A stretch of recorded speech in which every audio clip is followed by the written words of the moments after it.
আনসারী সাহেব আমার নেতা, তাকে আমি শ্রদ্ধা করি। ভৌগোলিক পরিস্থিতির কারণে কিন্তু তাকে সমর্থন করা হয় নাই। আমি মাননীয় এমপি মহোদয় বলছিল যে আমি যদি আনসারী সাহেবকে দিয়ে তোমার ভূমিকা কি থাকবে, তাহলে আপনি যে অবস্থায় যেভাবে আমাকে বলবেন আমি সেভাবেই কাজ করব। কারণ নেতা মানতে হবে, নেতৃত্ব না মানলে নেতা হওয়া যাবে না ভাইরা আমার। এই জন্য আমি যাবো ভাইরা আমার, আমি কিছুই না, আমি ছোট একজন মানুষ। আমার সাথে আপনাদের সাথে সম্পর্ক থাকবে, আমার কথা সম্পর্ক আপনাদের সাথে হবে 29 তারিখের পরে আপনাদের সাথে সম্পর্ক হবে। তখন দেখবেন এই গাছের ফল দেয় কি না দেয় সেটা আপনারা একটু প্রমাণ করবেন। আমরা নির্বাচন আসলে, যখন জাতীয় সংসদ নির্বাচন আসে, তখন আমরা কামলা দিই, তখন এই জননেত্রী শেখ হাসিনার পক্ষে আমরা কামলা দিই। আমরা চাই জননেত্রী শেখ হাসিনা যদি ক্ষমতায় থাকে আমরা থাকতে পারবো, যদি না থাকে তাহলে আমরা থাকতে পারবো না। শহরের মধ্যে আপনাদের সামনে বক্তব্য দেওয়ার অভ্যাস করুন। আপনারা জানেন আমার বাড়ির চর অঞ্চলে আমি ভুগতার চেয়ারম্যান ছিলাম 10 বছর। আমি একটা কেন্দ্রিক রাজনীতি করছি, আমি ভুগতায় বেশি থাকছি। সেই অবস্থা আসলে পৌরসভার মধ্যে আমি কিন্তু পরিচিত কম, হয়তো আমার নামের চেনে, আমি থানা আওয়ামী সেক্রেটারি। আমি আসলে আদৌ নির্বাচন করতে পারবো কিনা এটা কিন্তু আমি ধারণা করিনি। আমি 11 তারিখে রাত্রে 1টার সময় সিদ্ধান্ত হলো যে আমি নির্বাচন করব। তার আগ মুহূর্ত পর্যন্ত আমি শুধু মাঠেই ছিলাম, আমি প্রস্তুতি ছিলাম না, কোনো রকমই আমার ভিতরে কোনো প্রস্তুত ছিল না। সেটার কারণ হলো আপনারা জানেন আজগর সাহেব নির্বাচন করার কথা ছিল। যদি আজগর সাহেব নির্বাচন করতো সেক্ষেত্রে আমার কিন্তু নির্বাচনে আমি যাইতাম না। যেহেতু পশ্চিম টাঙ্গাইলের বৃহত্তর একটা এলাকা, 8টা-9টা ইউনিয়ন আছে, এর মধ্যে অ্যাডভোকেট খোরশেদ আলম সহ কিন্তু নির্বাচন থেকে সরে দাঁড়ালেন। পরবর্তী সময় আজগর সহ নির্বাচনে থেকে সরে দাঁড়ালেন। এই বৃহত্তর 8টা ইউনিয়ন একদম ফাঁকা যায়। সেহেতু সেই জন্য নেতৃবৃন্দ, জেলা আওয়ামী লীগের গুরুত্বপূর্ণ নেতৃবৃন্দ কিন্তু সিদ্ধান্ত নিয়েছে যে পশ্চিম টাঙ্গাইল যদি খালি থাকে তাহলে এই পশ্চিম টাঙ্গাইল নেই কিন্তু টাঙ্গাইল সদরের রাজনীতি। আর যদি পশ্চিম টাঙ্গাইল খালি থাকে এই সদরের, এই টাঙ্গাইলের অনেক বাহিরের কিছু নেতা আছে, তারা যায় পশ্চিম টাঙ্গাইলকে গ্রাস করার জন্য কিন্তু চেষ্টা করছে। আদৌ পর্যন্ত কিন্তু তারা চেষ্টা করে কিন্তু পারে নাই। সেই জন্য কিন্তু টাঙ্গাইল সদরের রাজনীতিকে, আমাদের রাজনীতিকে, আওয়ামী লীগের রাজনীতিকে টিকে রাখার জন্য কিন্তু সর্বশেষ আমাকে জেলা আওয়ামী লীগ থেকে সিদ্ধান্ত নিয়েছে যে পশ্চিম টাঙ্গাইলে যদি তোফাকে দেওয়া হয় তাহলে চরের একটা আছে, রেওয়াজ আছে। চরের লোকজন কিন্তু স্থানীয় সরকার নির্বাচনে কিন্তু তারা বেশিরভাগ লোক তারা এই দিকে ভোটটা দিতে চায় না। চরের লোক যদি যাই থাক, ভাঙ্গা চুলা গুজা আত্মাও না থাকলে তারা চলতে যায়, ভোটটা দিতে চায়।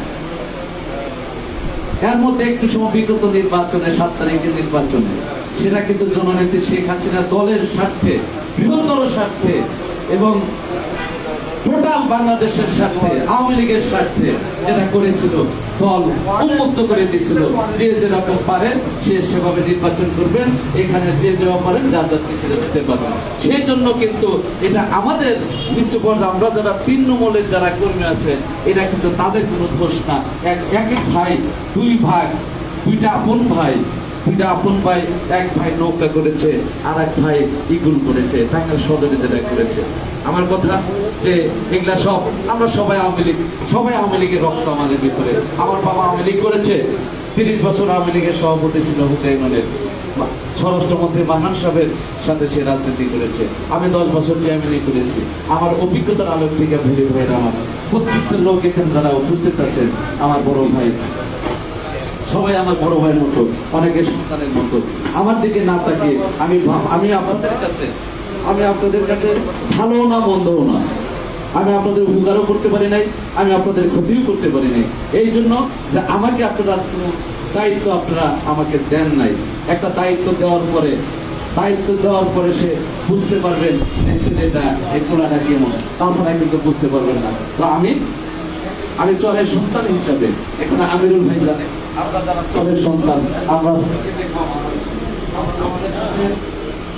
আমাদের সাথে কারোর সাথে এরকম দ্বিধাদ্বন্দ্ব আমরা জড়াতে চাই না।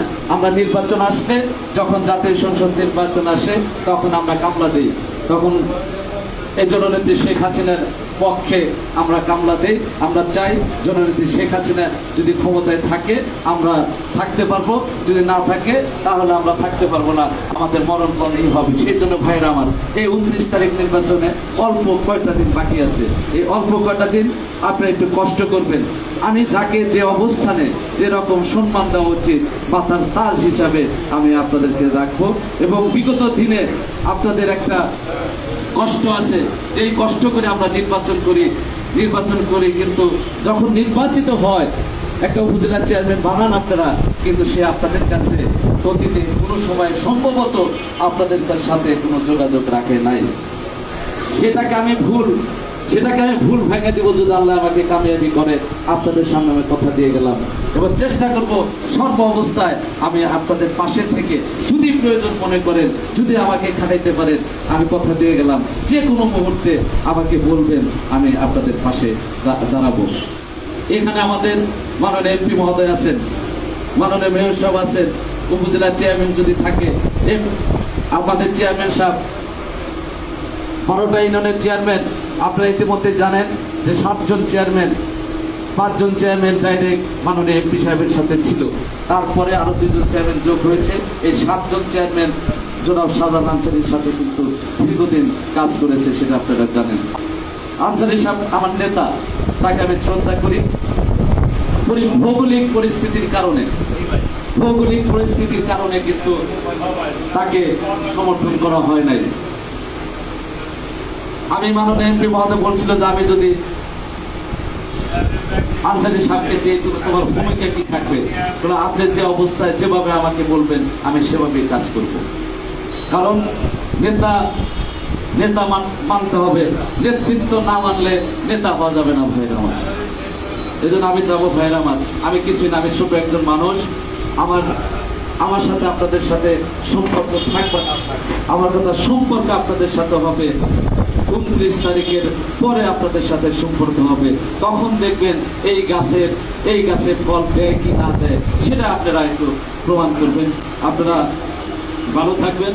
আর আমি আসলে 10 বছর চেয়ারম্যানি করার মুহূর্তে আমার বাস্তব অভিজ্ঞতা থেকে আমি বলতে চাই, আমি হাফিজুর রহমান স্বপন ভাই, আমি বলেছি তাকে আমি ভোটের রাজনীতিতে প্রথম আমি তাকে অনুসরণ করেছি। মানুষ কিভাবে কি করলে মানুষ খুশি হয়, মানুষ কোনো সময় টাকা দিয়ে মানুষকে খুশি করা যায় না, মানুষকে একটু আদর ভালোবাসা গতর হাতে বুকে নিলেই মানুষ কিন্তু খুশি হয়। এইটুক অভিজ্ঞতা আমার আছে। এই অভিজ্ঞতার আলোকে থেকে বললাম, আপনাদের আর কিছু দিতে পারি বা না পারি, আমি আপনাদেরকে মাথার তাজ হিসাবে আমি সামনে যতদিন বেঁচে আছি আমি মাথার তাজ হিসাবে থাকবো। আমার মার্কা দোয়াত কলম মার্কায় বিভিন্নভাবে আমার এই পৌরসভার মধ্যে আমার বাসা, আমি 30 বছর ধরে আমার 16 নম্বর ওয়ার্ডের স্বপন ভাইয়ের ওই এলাকায় আমি থাকি, ওখানে আমার বাসা। আর এই পশ্চিম টাঙ্গাইলে যারা বাসাখানপুর যারা আছে, কায়ামরা, কাকমারা, বেড়াডোমা, এই দিকটা আমার চরের লোকজন আছে। এই সাইডটা অনেকেই আছে আসলে আমার নামে চেনেন, আমিও চিনি না, আপনি আমাকেও চেনেন না। 29 তারিখ আপনাদের সাথে আমার যোগাযোগ হবে না, তাই হইল না করে আমাদের নেতা, আমরা নেতা জহের ইসলাম সাহেবের দিকে তাকিয়ে আজকে শুধু এই নির্বাচনটা আমার নির্বাচন না, এই নির্বাচন একটা চ্যালেঞ্জ। এই নির্বাচন জহের সাহেবের নির্বাচন, এই টাঙ্গাইলের জেলা আওয়ামী লীগের অনেক বড় নেতৃত্বে তাদের নির্বাচন।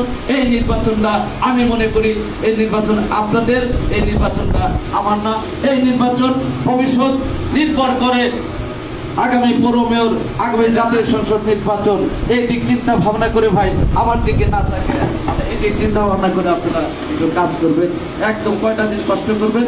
আমি 5টি বছর আপনাদের জন্য আমি পাশে থাকবো। আর কথা বাড়াবো না, আপনারা সবাই ভালো থাকবেন এবং আমার জন্য দোয়া করবেন।